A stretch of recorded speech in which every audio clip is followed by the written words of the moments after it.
लोकसभा नेता प्रतिपक्ष राहुल गांधी के लंगड़ा घोड़ा बयान को लेकर सियासत जारी है। ग्वालियर आए केंद्रीय मंत्री सिंधिया ने इसे दिव्यांगजनों का अपमान बताया, तो वहीं पीसीसी चीफ जीतू पटवारी ने राजधानी भोपाल में पलटवार करते हुए कहा कि यह एक कहावत है जो बात कहने का तरीका है और हमें उनके सर्टिफिकेट की जरूरत नहीं है। ऐसा है कि अभी मैं 2 दिन से ज्योतिराज सिंधिया का भी बयान देखा मैंने। ये ज्योतिराज सिंधिया जी विदेश में पढ़े हुए हैं। भारतीय परंपराओं के और हिंदी में जो मुहावरे, जो अलग अलग तरीके से अपनी बात कहने के तरीके होते हैं, वो शायद वो समझते नहीं, उनकी समझ में नहीं आता है। मैं मानता हूँ कि जब राहुल गांधी जी का पूरा वक्तव्य आया तो उन्होंने कार्यकर्ताओं को मोटिवेट किया।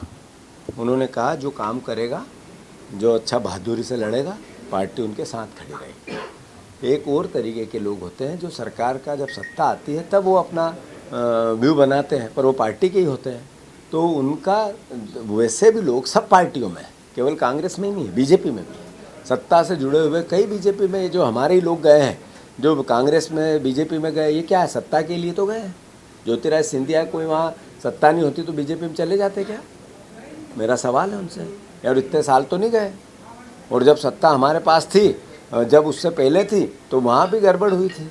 तो कहने का अर्थ है वो भी इसीलिए गए।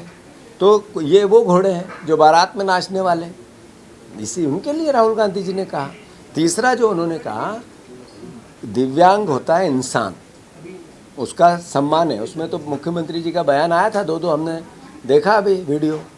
और जो कहावत है वो एक तरह से अपनी बात को कहने का तरीका है, उसमें किसी का अपमान नहीं। कई लोग किसी पार्टियों में होते हैं जो काम करना नहीं चाहते, न्यूसेंस करना सब पार्टियों में है।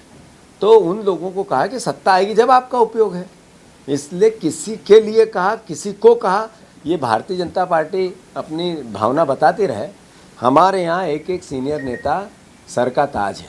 मैं एज ए पार्टी की जिम्मेवारी कमलनाथ जी, दिग्विजय सिंह जी या सीनियर जितने अलग अलग जिलों के नेता हैं, रोज़ बात करता हूँ, उनका गाइडेंस लेता हूँ, उनके मार्गदर्शन में काम कर रहा हूँ। मैं उनसे अलग नहीं हूँ। मैंने हर बार कहा है मुझे पार्टी बनानी है सत्ता में लाने के लिए। एज ए अध्यक्ष जिम्मेवारी राहुल गांधी जी ने मुझे ये कहा है कि समन्वय करने वाला अध्यक्ष जिले का होना चाहिए, तो प्रदेश अध्यक्ष के लिए भी जिम्मेवारी है। अभी भाषण में कहा, सुनो उनका पूरा भाषण।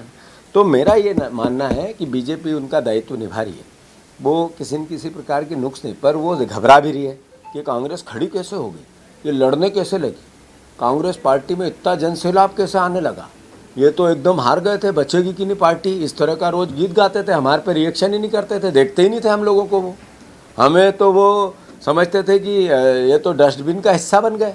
अब वो रिएक्शन करने लगे, यानी पार्टी सही तरीके से आगे बढ़ रही है। और हमें उनके सर्टिफिकेट की फिर भी ज़रूरत नहीं है। हमें हमारे कार्यकर्ताओं पे गर्व है, कांग्रेस की विचारधारा पे फक्र है, और हम हर हालत में इस बार सत्ता में आएंगे। सर, दिग्विजय सिंह सड़क से संसद तक हम जाएंगे, इस बात को लेकर हमारा क्या अपमान है? दिव्यांग तो सरकार द्वारा प्रायोजित नहीं, मैं उनका सम्मान करता हूं, और मैं उनसे आग्रह करता हूं कि किसी को भी इस तरह की अगर किसी की भावना लगी हो, तो मैं समझता हूं कि वो अगर सही से हिंदी के जो वाक्य और मुहावरों को पढ़ेंगे तो ये कहावतें सालों से चली आ रही है। दिव्यांग परिवार के लोगों को तो जब आंदोलन करना था, जब मोहन यादव ने कहा कि हमारे यहाँ कट्टे भिट्टों को कोई ताज नहीं दिया जाता है, कहा उन्होंने, टीवी पे वीडियो है। तो मेरे भाई ने जिसने भी कहा, मुझे नॉलेज में नहीं है, मैं उनकी भावना को ठेस लगी तो मैं इसके लिए खेद व्यक्त करता हूँ। और चूँकि हम तो गले लगा के रखते हैं, हम मानते हैं कि भगवान ईश्वर ने अगर उनमें कोई शारीरिक दिव्यांगता दी है, इसका मतलब वो ईश्वर के स्वरूप है। मैंने कैलाश विजयवर्गीय जी, विजय शाह जी, नरोत्तम मिश्रा जी, सबकी उम्र 65 साल से ऊपर है। और मैं सोचता हूँ कि हम विपक्ष के ज़रूर हैं, पर मेरे पिताजी की उम्र के लोग हैं ये लगभग 1-2, कैलाश विजयवर्गीय तो है ही है। तो मैं सोचता हूँ कि मैंने जितना बोला उतना काफ़ी था।